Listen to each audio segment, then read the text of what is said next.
Rampage.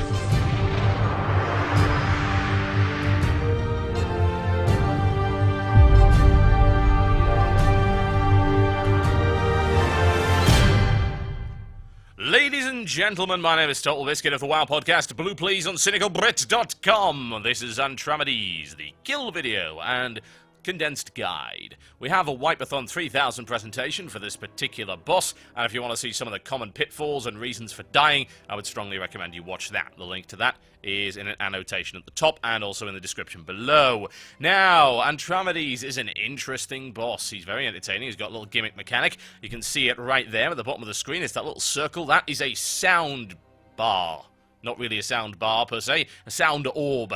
If you get too much sound, if your sound orb reaches full capacity, you are basically toast. He will find you. You see, he's blind, so he's kind of like a bat. He locates everything with sound, and all of his abilities will generate sound. Now, some of that can't be avoided, like that one right there. There's an AoE pulse that does some damage and generates a little bit of sound. However, the other stuff can be. You'll see those sonic discs flying around. They can spawn in a variety of places. Sometimes they'll spawn under him, sometimes they'll spawn under players. You've got a few seconds to get out of them, and then they'll travel in a linear path across the room, and if you get hit by them, you get a little bit of sound. It's not too bad to clip the edge of it. You barely get any from that, but if you get hit multiple ticks of it, say if you get hit dead center, you're gonna get about 3 or 4 ticks of sound, which will generate a huge amount, and that's not good. Now, what else can you do? Well, you can do this sonic breath. It's gonna target someone in the raid, and it's gonna very slowly rotate either one direction or the other, either left or right. If you are to the outside of this, you might end up getting hit by it. If you are closer to him,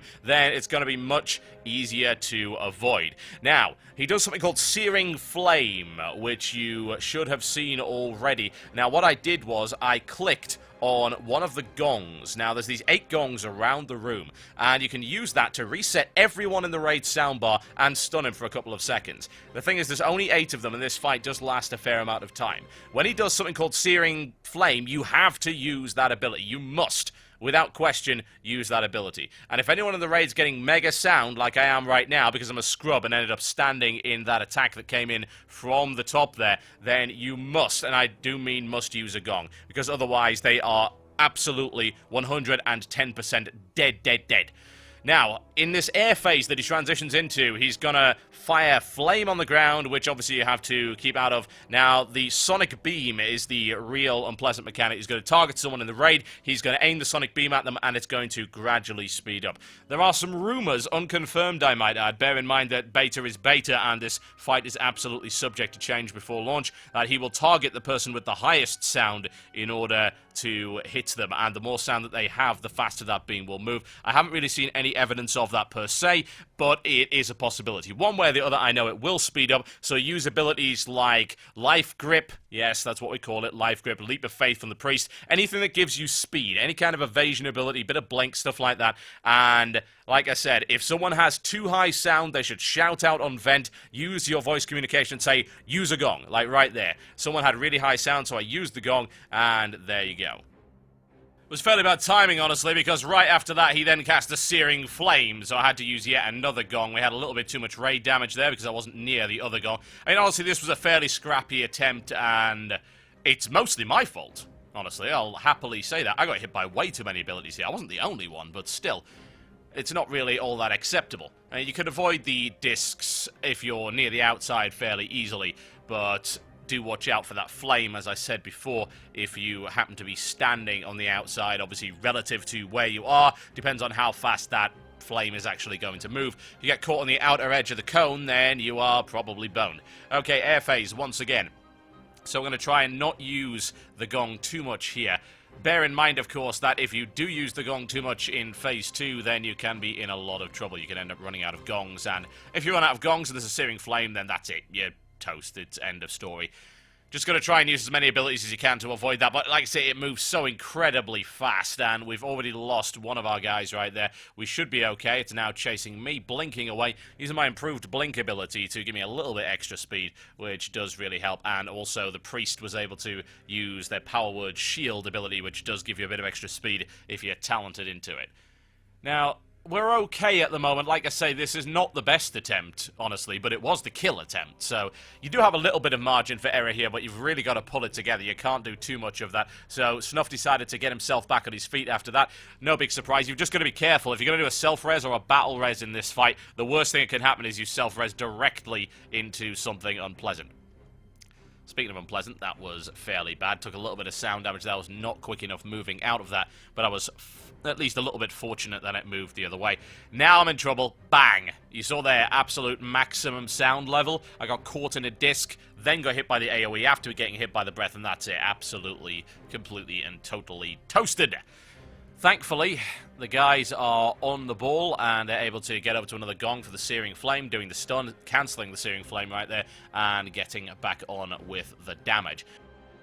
In this particular encounter, I would say that the 25-man version is probably tougher. You get the same number of gongs, but you're going to have to deal with more abilities, and obviously since there's more crap flying around, there's a bigger possibility that someone's going to get full sound and get gibbed. So you're going to be using more gongs than you would on the 10-man mode. Of course, the flip side of that is that you can probably afford to lose one raid member in 25-man mode, whereas if you lose one in 10, things start to get a little bit hectic. There is no enrage timer, but the gongs function as a soft enrage. So if you run out of gongs and you get a Searing Flame, then that is game over for you. Using the shield right there, just using everything possible to try and stay away from that particular thing. I think I actually used Intervene there. That's one of our warriors. Charging over there with an Intervene. Very nice way of avoiding it, but it's still chasing him, using everything he possibly can to stay away from it. And if it gets too hectic, please, for the love of God, use a gong. Even if you end up losing out on a gong, it's just better than losing out on a raid member. We are down to, I believe, one gong at this point, so we're going to have to save that one for Searing Flame, and that's going to be that. As to our raid setup, we're using one tank here. We're using 3 healers, and then we are using 6 DPS on top of that. You don't need any more than one tank here. And as to whether or not you could go 7 DPS, arguably, yes, but at this gear level, I would say probably not, because the tank's going to be taking a good punishment, and there is quite a bit of raid damage going around, so I would suggest that the 3 healer approach is probably optimal here.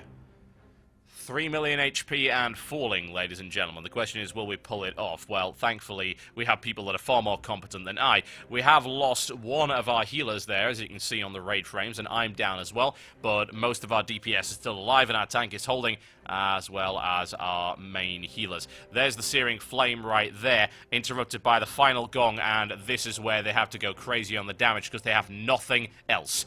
We have no gongs remaining, which means that if we have to use another one, then we are totally boned. Thankfully, this happened in the ground phase. The air phase lasts for quite a while, and technically you don't need anything in the air phase, but it's nice to have anyway. 200k, there we go, 150, 100, and down he goes. Job. Oh, good job. That fight is all about practice and all about execution. You're just going to have to learn to dodge all of those abilities, not screw it up like I did, and just watch out for your positioning. As I've said in the Wipe-a-thon, and it still holds true, your positioning really does matter. If you are too close, it's possible that you'll end up getting discs below you, maybe even multiple discs, and it'll be hard to get away from. If you're too far away, then you might get caught by the edge of that conal fire effect, and you could end up in big trouble there. Don't screw it up like me, folks. Do Atramedes properly, and thanks for watching. I'll see you next time.